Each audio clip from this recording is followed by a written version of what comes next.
Sirrul Asror ini tipis kitabnya, bisa di-download langsung yang bahasa Arab. Terjemahnya juga bisa di-download langsung, tapi saya sangat rekomendasi jangan pakai terjemahan.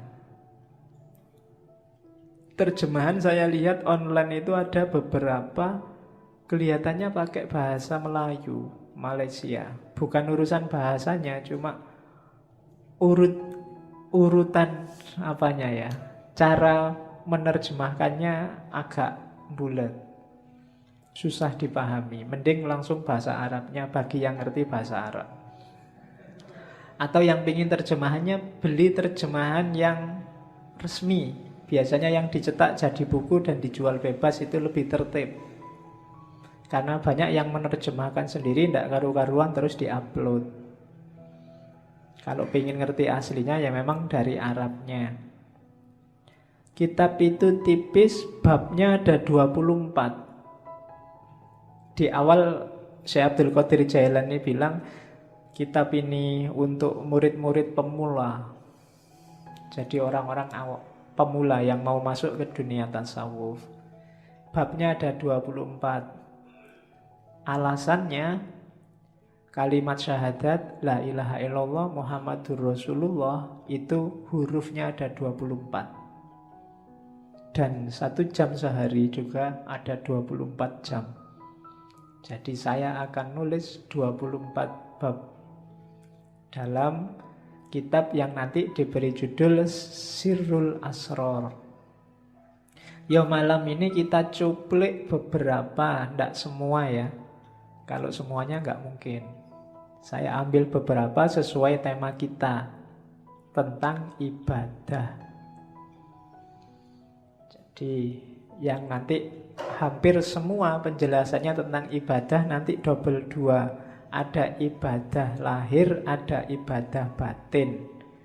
Ini terjemahan saya. Kalau di naskah aslinya ada ibadah syariah, ada ibadah thariqah.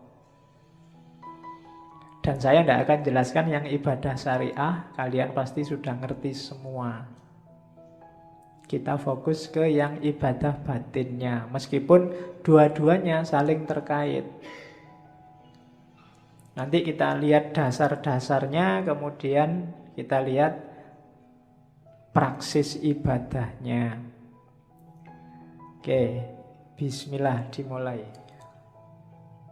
Saya potong yang bagian awal ya. Tidak apa-apa sekali-sekali pakai bahasa Arab biar kayak ngaji beneran. Jadi itu kalimat di bab awal, pembukaan. Sebenarnya sebelum itu ada beberapa uraian tentang cahaya. Bahwa segalanya memang awalnya adalah cahaya. Nanti ada penjelasan tentang Nur Muhammad, kedudukan ilmu dan lain sebagainya. Cuma saya loncati biar tidak terlalu panjang dan kelihatannya di beberapa bagian perlu penjelasan khusus. Kalau sambil lalu agak susah, maka saya potong di level jamaah ngaji kita. Kan levelnya masih pemula semua. Jadi kita ambil yang bagian-bagian awal dulu untuk pemula. Itu kalimat awal. Fal ilmul munazzalu alaina ilmani. Ilmu yang diturunkan oleh Allah pada kita itu ada 2 jenis ilmu, 2 jenis pengetahuan. Zahirun wa batinun. Ada ilmu lahir, ada ilmu batin. Yakni asyariah wal ma'rifah. Yang lahir namanya syariat, yang batin namanya makrifat. Fa'amrun bisyariati ala dhohir, fa'amaro bisyariati ala dhohirina wabil ma'rifati ala batinina. Maka Allah memerintahkan untuk melaksanakan syariat terhadap lahiriah kita, jasmaniyah kita, wabil ma'rifah ala batinina, dan memerintahkan untuk makrifat pada batin kita. Liantaja min ijtima'ihima ilmul haqiqah, supaya lahir dari persatuan syariat dan makrifat, yaitu ilmul haqiqah, pengetahuan tentang hakikat. Jadi ilmu itu dua, syariat dan makrifat, ilmu lahir dan ilmu batin. Yang syariah diperintahkan untuk lahir, yang makrifat diperintahkan untuk batin. Dua-duanya harus jalan. Jadi kalau ada orang bilang tasawuf itu anti syariat, berarti belum banyak membaca buku-buku tasawuf. Hampir semua sufi bilang makom itu, level dan suluk itu dimulai dari syariat. Cuma jangan berhenti di syariat. Syariat cuma lahirnya, butuh batinnya. Beliau menyebutnya makrifat. Jadi nanti kita lihat contohnya banyak nanti. Bagaimana lahir sama batin. Hidup kita kan juga begitu. Lahirnya ini ngaji. Cuma kalau batinnya nggak beres, ngajimu nggak ada nilainya. Ngaji cuma pingin nonton santri yang putri-putri misalnya. Nah, itu kan nggak dapat apa-apa. Mumpung kelihatannya sekarang banyak putrinya berangkat. Beda kan, hasilnya beda. Kalau batinnya nggak beres, lahirnya juga nggak bernilai. Tiap hari apel nganter, tapi di dalamnya nggak ada rasa apa-apa. Itu kan nggak ada nilainya nganternya sama apelnya. Wong nggak ada senengnya itu. Awalnya kan batin dulu, baru ada manifestasi lahirnya. Apapun itu, kuliah, apalagi kerja, apalagi bahkan makan. Ini kan aspek-aspek lahiriah. Batinnya harus beres. Kuliahmu itu cari ilmu apa cari ijazah apa cari gelar? Makan itu biar kenyang apa biar hidup apa biar besar apa biar... Itu kan batinnya. Segalanya pasti ada lahirnya, ada batinnya. Dua-duanya harus beres. Batin juga enggak ada apa-apanya. Pak, saya ikhlas Pak ngaji itu Pak, tapi nggak pernah ngaji ya padha wae. Ya kan? Atau ngaji tapi niatnya ndak ikhlas, sama aja. Jadi harus gabung. Pak, saya kuliah itu ndak ngejar ijazah Pak, saya ndak ngejar gelar. Pokoknya saya nyari ilmu aja. Makanya saya sampai semester 14 nggak lulus-lulus. Wong memang nggak pernah masuk, nggak pernah datang ke kampus. Jadi podo wae, lahirnya nggak beres. Dua-duanya harus beres. Kalau dua-duanya harus beres, akan ketemu namanya ilmul haqiqah. Kebenaran yang sejati, hakiki. Oh, ini toh hakikatnya. Itu loh. Kita melakukan banyak sekali religious service, cuma kita nggak pernah ada O-nya. Oh, sholat itu berarti rahasianya ini toh. Oh, puasa itu berarti ini yang dimaksud oleh Allah. Oh, zakat itu. Ini kalimat O ini menunjukkan kamu sudah menemukan hakikat. Jadi, oh intinya ini ternyata yang tiap hari saya lakukan itu. Itu bisa ketemu kalau gabung antara lahir dan batin, syariat dan hakikat. Itu kan di surat Ar-Rahman disebut terusannya marojal bahroini yaltaqiyan bainahuma barzakhul la yabghiyan. Jadi dua laut yang dibiarkan oleh Allah mengalir kemudian bertemu. Dua laut itu tafsirannya Syekh Abdul Qadir Jailani ya syariat dan makrifat. Ketika yaltaqiyan melahirkan hakikat. Bainahuma barzakhun, tapi la yabghiyan. di antara keduanya ada batasnya, ada bedanya. Tapi layab ghian, tidak saling menafikan, tidak saling menghoibkan. Dua-duanya penting, saling butuh. Wa illa famujarrodu ilmi dzahir la tahsulul haqiqah. Kalau tidak ada makrifat, tidak ada batin, maka ilmu lahir saja tidak akan bisa menemukan hakikat. Wala yasilu ilal maksud, dan tidak akan ketemu maksudnya.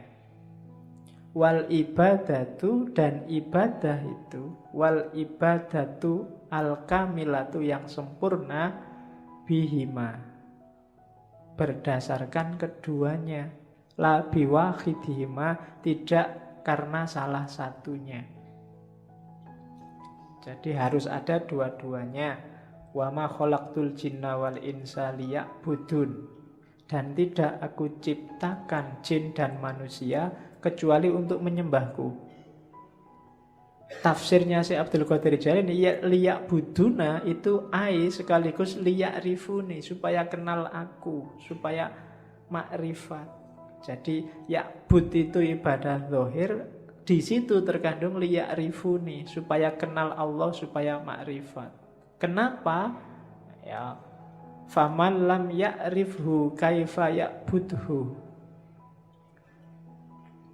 Karena siapa yang tidak mengenalnya, bagaimana dia bisa menyembahnya? Kita bisa ibadah. Ibadah itu kan melayani Allah, mengabdi pada Allah. Lah kalau kita tidak kenal Allah, tidak ada aspek makrifatnya, tidak ada aspek batinnya, gimana kita bisa melayani Allah, memenuhi permintaannya Allah? Jadi dua-duanya harus saling ada, saling mendukung, saling membantu untuk mewujudkan hakikoh, pemahaman akan kebenaran yang sejati. Itu dasarnya. Makanya malam ini saya kasih judul ibadah lahir dan ibadah batin. Ini loh rankingnya, katanya Syekh Abdul Qadir Jailani. Tadi kan ilmu itu dua jenis. Kalau di ranking, ilmu itu dari lahir masuk ke batin. Batin itu tadi kan ke dalam sama sekali. Jadi ilmu paling kelihatan itu ilmu lahir. Isinya perintah, larangan, hukum, halal, haram, sunnah, mubah, dan lain sebagainya. Itu ilmu lahir. Boleh ngerokok apa ndak boleh, boleh apalagi. Itu kan hukum semua. Facebook itu haram apa halal, WA itu haram apa halal, kan gitu. Itu ilmu lahir. Kalau lahir saja tanpa batin, ya nanti kayak ayat tadi, ndak nyampe maksudnya. Hanya berlandaskan pada nas dan yang kelihatan saja. Itu yang bikin sering-sering ada fatwa aneh-aneh. Karena yang dilihat lahir saja. Saya lupa dulu di Mesir ada fatwa untuk menghindari zina, zina mata, zina macam-macam. Misalnya nanti kita sekantor sama perempuan yang bukan muhrimnya, maka disarankan yang laki-laki ini boleh nyusu dulu sama perempuan ini. Kalau sudah nyusu kan jadi anak susuan halal, bukan lagi. Loh ada kan yang gitu loh. Dulu saya lupa Mesir apa mana itu, mufti yang fatwanya aneh. Jadi biar kalau kita berdua sama perempuan bukan muhrim satu ruangan kan nggak boleh. Biar halal, nyusulah dulu. Kalau sudah nyusu, jadi anak susuannya. Halal sekarang. Loh. Enak ya kalau gitu. Oke. Tapi nggak usah minta nyusu ya di masjid. Oke. Lo kalau mempertimbangkan lahir cuma itu, bisa memainkan dalil. Untuk tidak begitu, ya masuklah ke level yang lebih dalam, ilmu batin. ilmu batin level paling bawah, level paling dangkal itu batinnya syariat, namanya thariqah. Di dalam thariqah ada yang lebih dalam, namanya ma'rifat. Di dalam ma'rifat ada yang lebih dalam, yaitu hakikat. Itu yang katanya Syekh Abdul Qadir Jailani, batinul bawatin. Batinnya batin. Jadi lapisan paling luar syariat, lapisan di dalamnya thariqah. Di dalam thariqah ada ma'rifat, di dalam ma'rifat ada hakikat. Jadi syariat itu perintah lahiriahnya. Perintah lahiriah ini pasti ada maksud dan tujuannya. Kesanalah kita menuju maksud dan tujuannya. Itulah namanya thariqat. Kalau kita menuju ke sana, kita akan menemukan pemahaman. Oh, rahasianya ini toh. Itulah ma'rifat. Kalau sudah gabung semua, syariat, thariqat, ma'rifat, kita akan sampai pada makom namanya hakikat. Menemukan kebenaran yang hakiki dan sejati. Beberapa sufi menganggap ma'rifat sama hakikat ini satu level. Orang yang sudah ngerti hakikat, pasti dia ma'rifat. Orang yang ma'rifat, pasti kenal hakikat. Jadi yang jelas ada syarak, syariat, jalani itu. Kemudian kejar rahasianya, maksudnya. Jangan cuma kayak mesin, ya, robot yang diprogram A terus jalan A, tapi pahami tujuannya. Gapailah tujuan itu, itulah namanya thariqah.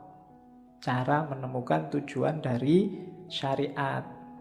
Kalau sudah serius menjalani syariat melalui thariqat, orang akan memahami rahasia-rahasianya, itulah ma'rifat. Dan kalau sudah ma'rifat berarti dia sudah paham hakikat, kebenaran yang sejati. Itulah ilmu. Ilmu apapun sebenarnya levelnya ke situ, karena semua ilmu muaranya akhirnya harus pada Allah. Harus pada hakikat. Yang belajar fisika, matematika, biologi dan seterusnya harusnya membawa kepada Tuhan. Jadi ada level lahiriah ilmunya syariat, terus thariqahnya. Jadi ilmu ini yang bisa membawa ke Allah pakai jalan apa? Itu namanya thariqah. Kalau sudah menjalani itu akan memahami rahasianya sampai di namanya ma'rifat. Kalau sudah sampai ma'rifat, insya Allah disitulah ketemu hakikat. Jadi syariat, thariqah, ma'rifah, hakikat. Di bawah itu ada hadis yang dikutip oleh Syekh Abdul Qadir Jailani, asy-syari'atu sajaratun. Syariah itu pohon. Wa thariqatu ahsanuha, dan thariqat itu dahannya. Wal ma'rifatu auraquha, makrifat itu daun-daunnya. Wal haqiqatu asmaruha, hakikat itu buahnya. Saya tidak tahu kalau bahasa Indonesia asmara itu jangan-jangan menyerap dari bahasa Arab. Asmar, asmar itu buahnya banyak. Jadi asmara itu berarti buahnya banyak. Oke. Wal Qur'anu jami'un, ya bijami'iha, dan semua itu tentang syariat, thariqat, ma'rifat, hakikat itu dikompilasi oleh Allah dalam Al-Qur'an. Bijami'iha, kita bisa menemukannya gimana? Bidalalah wal isyarah. Kalau bidalalah namanya tafsir, kalau wal isyarah namanya takwil. Ada yang bisa langsung dipahami, dijadikan dalil, namanya tafsir. Ada yang sifatnya isyarat, harus pakai takwil dulu, baru ketemu rahasianya. Jadi ada ilmu lahir, ada ilmu batin, kemudian ada level dan rankingnya ilmu. Diawali syariat, terus thariqat, terus makrifat, terus hakikat. Oke. Sekarang kita lihat permis-permisnya. Berarti apa? Berarti ibadah itu dari syariat menuju hakikat. Berarti tugas kita di dunia itu yang pertama belajar tentang syariat, kemudian menjalani syariat, kemudian belajar tentang hakikat dan memahami hakikat, kemudian menjalankan hakikat lewat thariqah tadi. Jadi dari syariat menuju hakikat. Jangan khawatir kalau ada yang ngomong sufi tidak sholat, sufi tidak puasa, itu hoax kalau hari ini. Ya, itu hoax.